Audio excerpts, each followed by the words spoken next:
নমস্কার, আমি টেস্টি কিচেনে জয়ন্তী মুখার্জি, মানে জয়ন্তী দিদিভাই বলছি তোমাদের। তো যাই হোক, তুমি বলি বলে কিছু মনে করো না, ভাই বোন দিদিভাই দাদাভাই সকলকেই বলবো। তো প্রথমেই বলবো যে তোমরা আমাকে কেন সাবস্ক্রাইব করছো না গো? তোমরা তো আমার অনেক বন্ধু আমার ইউটিউব চ্যানেলে, একটুখানি সাবস্ক্রাইব করো না। তো আজকে দেখো, আমি একটা তরকারি দেখাচ্ছি, বেগুনের ঝাল কি করে করেছি। তোমাদের করাটা দেখাইনি, কিন্তু বলে দিচ্ছি কিভাবে করেছি। প্রথমে বেগুনটাকে খুব ভালো করে ছোটো ছোটো করে পাতলা পাতলা করে কেটে বেগুনটাকে ভালো করে ভেজে তুলে নিয়েছি, ভালো করে নুন জল দিয়ে ধুয়ে ভালো করে ভেজে তুলে নিয়েছি। নিয়ে ওর মধ্যে কী দিয়েছি জানো তো?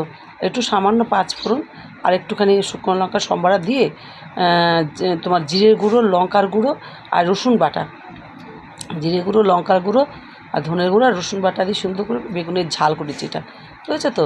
খুব ভালো হয়েছে খেতে এই রেসিপিটা। তোমরা যদি মনে করো করবে বেগুনের ঝাল, ঠিক এভাবে করতে পারো।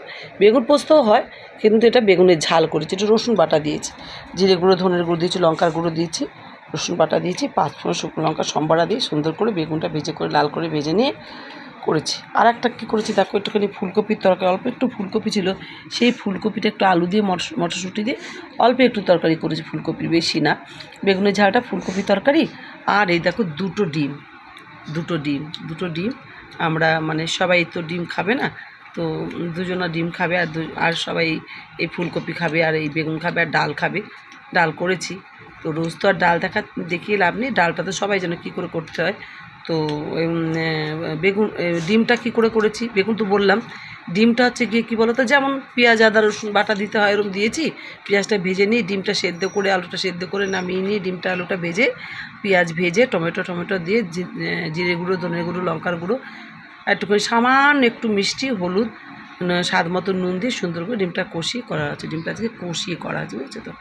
আর ফুলকপিটা তো তোমরা দেখলেই। ফুলকপিটা বলি, ফুলকপিটা আলুটা সেদ্ধ করে জলটা ফেলে দিয়ে ভালো করে একটু ভেজে নিয়ে, মোটামুটি যেমন ভেজে নিয়ে জিরে গুঁড়ো, ধনের গুঁড়ো, আদা বাটা, মটরশুঁটি, টমেটো, নুন, মিষ্টি, হলুদ যেমন দেওয়া হয় তেমন দিয়ে সুন্দর করে ফুলকপির তরকারিটা খুব ভালো হয়েছে, খুব ভালো হয়েছে। দেখতে তো ভালো লাগছেই, খেতে আরও ভালো লাগবে। কিন্তু কী করবো বলো, তোমরা অনেক দূরে থাকো, তোমাদের দিদিভাই খাওয়াতে পারে না।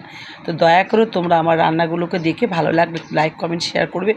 দয়া করে আমার রিকোয়েস্ট, অনুরোধ, তোমরা একটু সাবস্ক্রাইব করো। আমাকে কেউ সাবস্ক্রাইব করছো না, মাত্র 27 জন সাবস্ক্রাইব করেছো।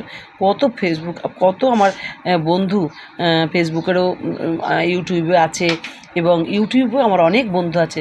টাটা বাই জয়ন্তী দিদিভাই, তোমরা একটুখানি সাবস্ক্রাইব করে নিও, লাইক কমেন্ট শেয়ার করো।